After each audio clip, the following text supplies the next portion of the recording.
capítulo 3, versículo 19. Atos, capítulo 3, versículo 19. Vou pedir para cortar o fundo musical. Aleluia. Atos, capítulo 3. Quero a companhia de todos. Localize aí, Atos, capítulo 3, versículo 19.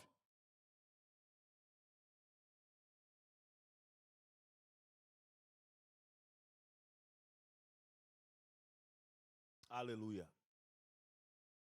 Enquanto os irmãos procuram, já a partir de hoje também já congregando conosco o presbítero Tiago e sua esposa, juntamente com o Lucas, vindo ali da ADEF Cartacho, estarão congregando conosco. Quem encontrou, diga amém. Está escrito assim em Atos capítulo 3, versículo 19. Arrependei-vos, pois, e convertei-vos, para que sejam apagados os vossos pecados, e venham assim os tempos do refrigério pela presença do Senhor. Os tempos do refrigério pela presença do Senhor. Você crê nisso? Eu poderia ministrar essa palavra como um evangelista, como foi o apóstolo Pedro. Esta palavra é uma pregação do apóstolo Pedro no dia de Pentecostes, no dia em que o Espírito Santo foi derramado sobre toda a carne. O apóstolo Pedro pregou a palavra, e entre a sua palavra está, melhor dizendo, aqui não é no dia de Pentecostes, aqui é no dia que ele curou um coxo à porta do templo de Jerusalém, e depois daquele alvoroço ele pregou, e entre a sua palavra ele diz que aquele povo, que todos precisam se arrepender e se converter. Eu poderia pregar como evangelista para que você possa ter a salvação da sua alma, para que você possa decidir em aceitar ao Senhor Jesus. Mas nesta noite nós estamos observando que a grande maioria do que aqui estão já são salvos em Cristo Jesus. Você crê em Jesus? Aleluia. Eu poderia então ministrar nesta noite usando um tom avivalista, aquelas pregações onde a gente chama com veemência a atenção do povo de Deus para o arrependimento e para a conversão genuína, trazendo a ação do Espírito Santo, onde nós poderíamos pular, onde nós poderíamos gritar com glórias, aleluias, aleluia, falando em línguas estranhas, e o culto ser uma bênção, pois esta palavra também serve para nós avivarmos a nossa alma. Eu poderia também estar ministrando esta noite em tom doutrinário, ensinando a palavra do Senhor. Mas nesta noite eu vou dar um tom pastoral. É como se você estivesse no meu gabinete pastoral. Só eu e você e eu, onde eu estaria trazendo esta palavra. Imagine que você está no gabinete pastoral. Alguém aqui já foi no gabinete pastoral comigo? Alguns disseram amém. Outros não quiseram dizer. Nem todos foram ainda. Mas imagine que você está lá no meu gabinete. E aí você iria sentar à minha frente. E eu iria fazer uma pergunta para você. Porque eu sei que cada um de vocês aqui tem uma questão diante de Deus. Cada um dos que estão me acompanhando pela transmissão e cada um dos que estão assentados nesta cadeira tem alguma coisa que pode apresentar e pedir ou orientação, ou consolo, ou alguma outra coisa para a direção da sua vida, seja na sua casa, seja na sua vida familiar, seja na sua vida pessoal, seja na sua vida espiritual, seja na sua vida financeira. Alguma coisa você pode apresentar diante de mim no gabinete pastoral. E se você se apresentasse diante de mim, e se esta palavra vier até mim, eu iria começar de alguns pontos. E eu quero conversar com você esta noite, como se eu estivesse no gabinete com você. e eu iria fazer uma pergunta: por que tem tanto crente que não consegue vencer pecado? Já parou para pensar nisso? Tem tanto crente enrolado aí, tem tanto crente agressivo, violento, tem tanto crente que não tem amor próprio, muito menos amor pelo próprio próximo. Tem tanto crente que se diz crente, que na verdade não é crente, que se acha crente, vem para a igreja, levanta as mãos, e alguns até falam em línguas estranhas, mas não consegue viver uma vida santa, não consegue ser testemunha do poder salvador de Jesus Cristo. Acham que estão no caminho porque vem à igreja, acham que estão no caminho porque diz que é crente, acham que vão para o céu, mas estão caminhando para o inferno. E eu iria alertar a você, aquilo que o nosso pastor presidente sempre alerta: a coisa mais triste na face da terra é um crente que está na igreja e vai para o inferno. É um crente que até não está vivendo mundanamente lá fora, mas está vindo para a igreja, mas está caminhando para o inferno. É a coisa mais triste. E eu quero esse tom mesmo, esse tom de reflexão, esse tom de, às vezes até de pavor, para que você entenda que Deus nos ama de uma maneira singular. Para que você entenda que Jesus Cristo ter vindo à terra foi o poder de Deus, sobretudo na ação do seu amor, onde nenhum outro ser poderia manifestar este amor. Porque tem tantas pessoas sem poder, sem conseguir andar firmemente.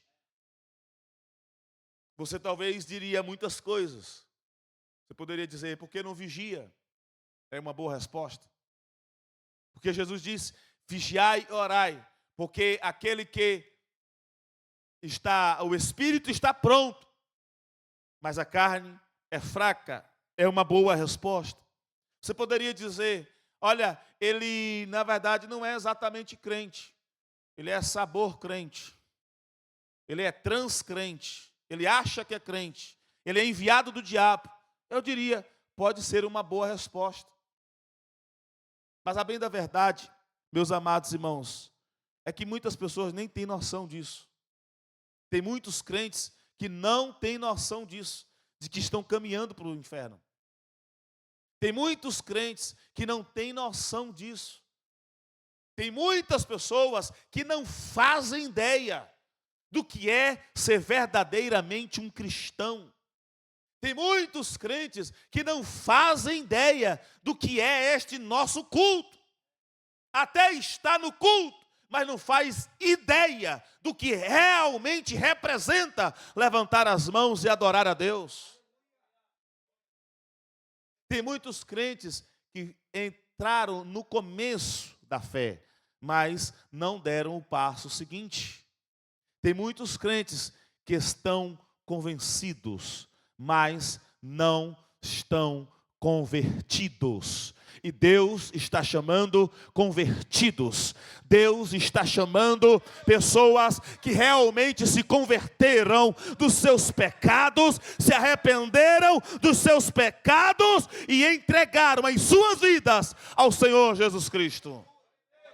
Se convenceram de quê? De que Jesus é o Salvador.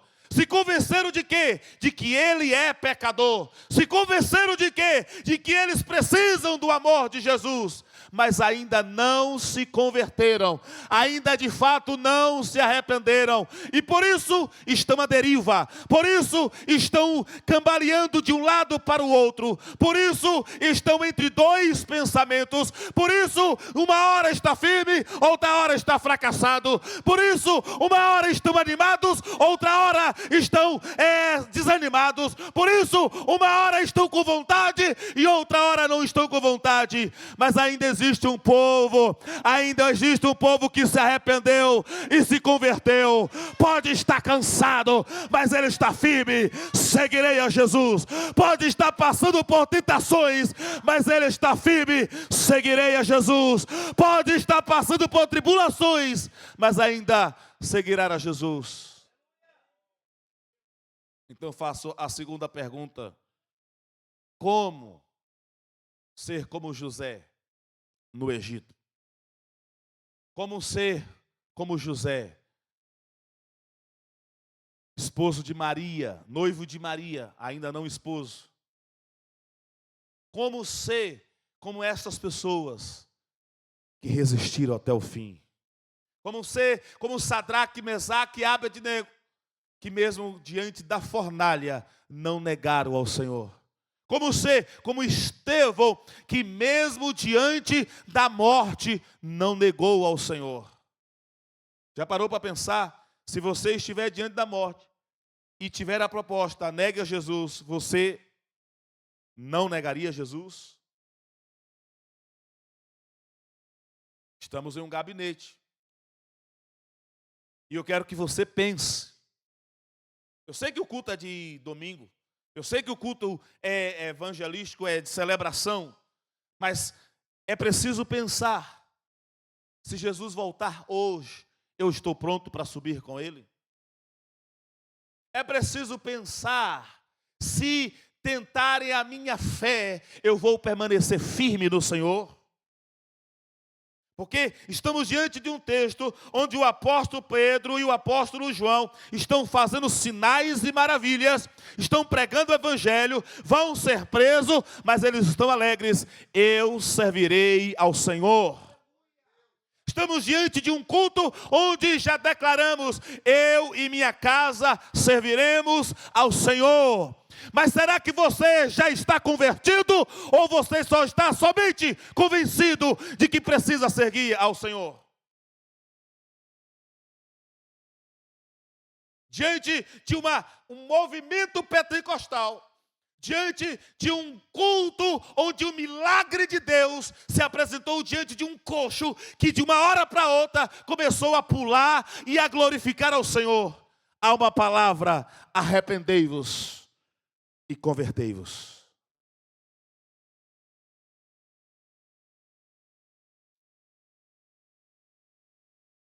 Pastor, o gabinete, o senhor é assim? É assim mesmo. De vez em quando eu altero a voz.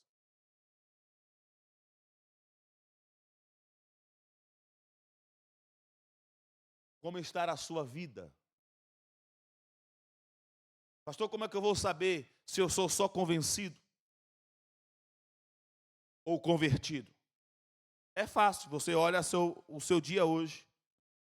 Você olha o seu dia ontem.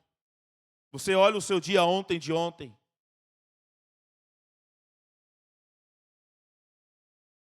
O que é que você resistiu de tentação? O que é que você resistiu de provocação? Sobretudo, talvez você não vai conseguir lembrar.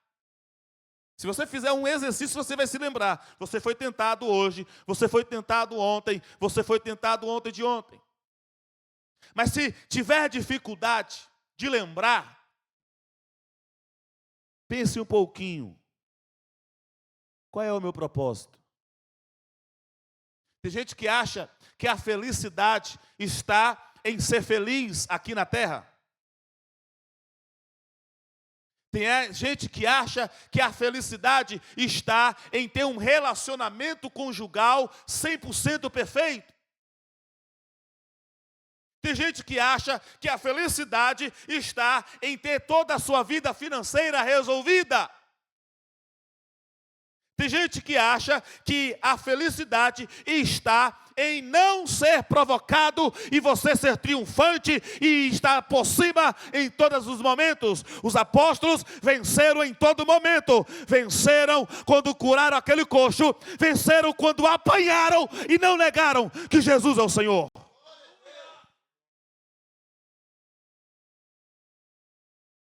Tem muitas pessoas que acham que é crente, mas estão presos na vida terrena. Como é que pode ainda a pessoa dizer que está tão preocupado com as coisas terrenas que deixam de lado a salvação? Que já cogita a vida no inferno e está vindo para a igreja, está cantando, está pregando. Esta palavra é para você. Eu estou em um gabinete com você. Todos aqui estão ouvindo a palavra. Por mais firmes que estejam, ou por mais cambaleantes que estejam, a palavra desta noite é: você está firme? Você está convertido? Ou ainda está só convencido? Há uma pregação para ti esta noite. Converta, arrependa-se e converta-se. Arrependa-se e converta-se. Aí você vai perguntar: pastor, mas essa palavra está muito dura. Está dura mesmo. Eu sei que está dura, porque está doendo também aqui. A palavra está pesada. Se está pesada para receber, imagine para bater.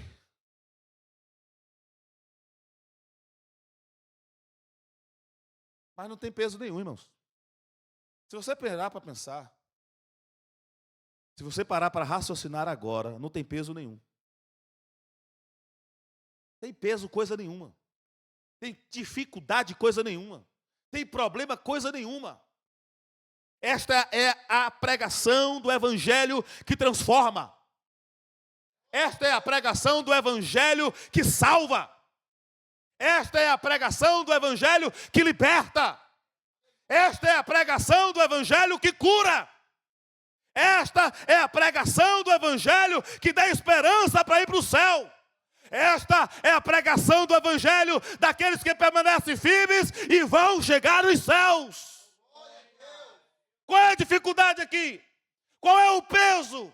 O peso, talvez, porque a gente só está convencido de que Deus é bom, só está convencido que precisamos dele, mas esqueceu que precisa se arrepender e se converter, deixar os seus maus caminhos, deixar os seus maus pensamentos, deixar as suas más ideias, deixar os seus maus propósitos e se converter totalmente, completamente ao Senhor. Você pode me dizer: pastor, mas a carne é fraca. É fraca mesmo, está escrito. Por isso que diz para você vigiar e orar. Então eu vou lhe lembrar de José. José lá no Egito, jovem, mandando sobre uma casa. E não pense que a mulher de Potifar era feia. Não pense que aquela mulher não era desejável. Primeiro, que era jovem, com os hormônios à flor da pele. E mesmo assim, a outra pessoa estava ali provocando, atiçando, tentando. Mas veja o que José falou: eu posso estar longe da casa dos meus pais, eu posso estar longe das vistas dos meus pais, mas eu sou convertido. Eu sou convertido, eu sou convertido. Eu posso estar com muita vontade, mas eu estou convertido. Eu fui salvo por Cristo Jesus. E ele disse: olha, não faço isso contra o meu Senhor, muito menos contra o meu Deus. Pastor, o problema não é a minha carne. O problema é mais pesado. Então eu vou lembrar de outro José. Um outro José que estava noivo. E de repente, sua noiva aparece com uma novidade: estou grávida do Espírito Santo. Posso me ouvir? Digo amém. Um noivo, onde a sua noiva aparece: estou grávida do Espírito Santo.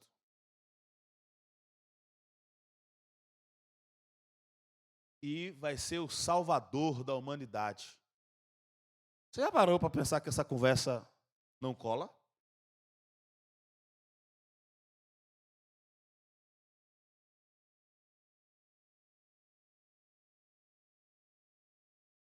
Já parou para pensar que essa conversa não é muito atrativa? Alguns historiadores falam que José tentou deixar Maria, porque ele saindo, ele assumia a responsabilidade. E se fosse pego, somente ele seria apedrejado. Outros historiadores falam, não, ele está falando, realmente ele não quer o compromisso, não acreditou na conversa de Maria. Seja como for, a palavra de Deus afirma que de noite, o mesmo anjo que apareceu a Maria, dizendo que ela estava grávida do Espírito Santo, o mesmo anjo falou, olha, ela está grávida do Salvador. Não tenha medo em assumir a sua esposa. Ele poderia dizer não, sim ou não. A proposta, e ele queria dizer não, sim ou não. Mas ele ainda ouviu a voz do Senhor. Essa conversa está complicada, mas eu vou ouvir a voz do Senhor. Essa proposta está meio indecente, mas eu vou ouvir a voz do Senhor. Essa ideia não me parece boa, mas eu vou ouvir a voz do Senhor. Pulo para Jesus.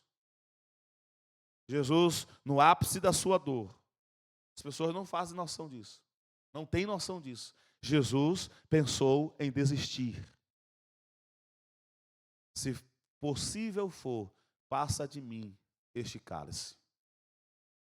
Se possível for, passa de mim este cálice. Não foi só uma palavra de efeito. Não foi só uma proposta que vai que cola.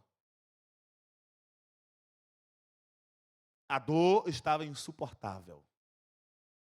E Jesus poderia dizer não.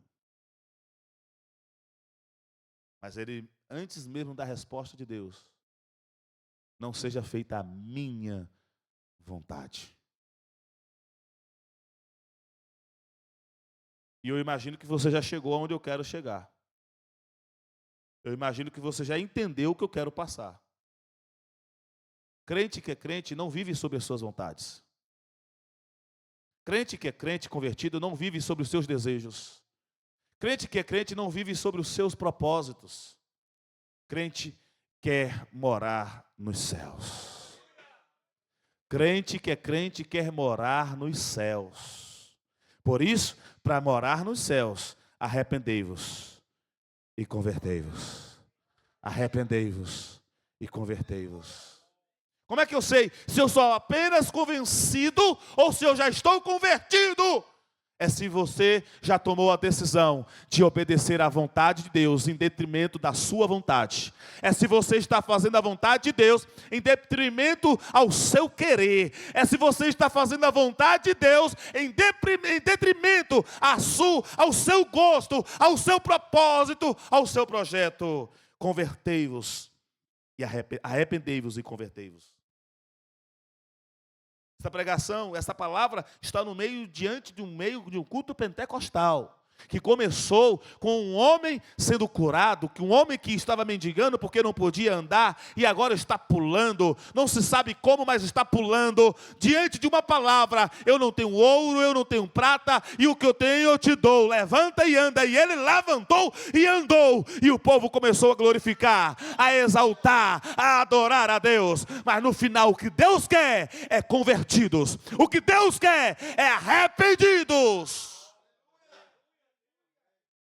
Está escrito que Deus quer que todo homem, é o desejo de Deus, que todo homem se arrependa e creia que Jesus Cristo é o Senhor.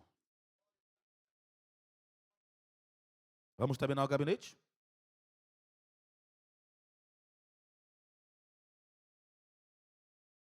Por que não é pesada esta palavra? Por que não é pesada esta palavra? Essa palavra é de esperança. Essa palavra é de vitória. Primeiro, porque Pedro logo diz, para que os nossos pecados sejam apagados. Você sabe o que é ter pecado, feito o que for, tivesse feito no passado, mas você se arrepende e se converte a Jesus. E Deus diz, não olho mais para eles. Está no fundo do mar. No mar não, está no fundo, onde Deus não vai olhar. E esse mar não tem a localização geográfica. Nesse mar não tem um lugar onde os pescadores podem lá pegar e pescar e trazer de volta à sua memória. Quer dizer, até a sua memória pode trazer, mas diante de Deus não. Deus não olhará mais. Irmãos, isso é coisa grandiosa. Saber que o meu pecado de ontem não vai me levar para o inferno. Isso é coisa gloriosa. Saber que o meu pecado de ontem não vai me fazer uma vida triste. Isso é coisa gloriosa. Saber que o meu pecado que me aprisionava, agora não me aprisiona mais. Eu sou livre, eu sou liberto. Saber que agora eu sou santo, sou purificado. Isso é uma palavra poderosa. Isso é uma palavra gloriosa. É uma esperança que não pode ser medida.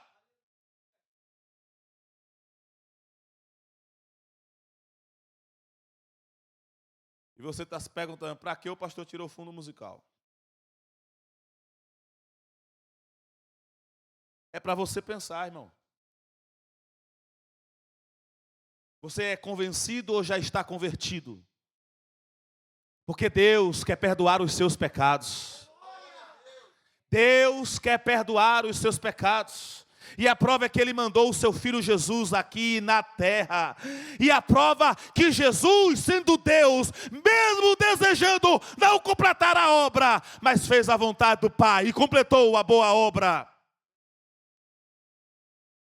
Deus quer perdoar os seus pecados. Deus quer perdoar os seus pecados. Esta palavra veio esta noite porque Deus quer perdoar os seus pecados. Mas tem mais. Porque tem tempos de refrigério. Tempos de refrigério. Nos céus é glória, nos céus não há pecado, nos céus não há tentação, nos céus não haverá mais risco de você perder a salvação. No céu é vitória, mas também tem o tempo de refrigério aqui na terra, pela presença do Senhor. Você pode ficar em pé.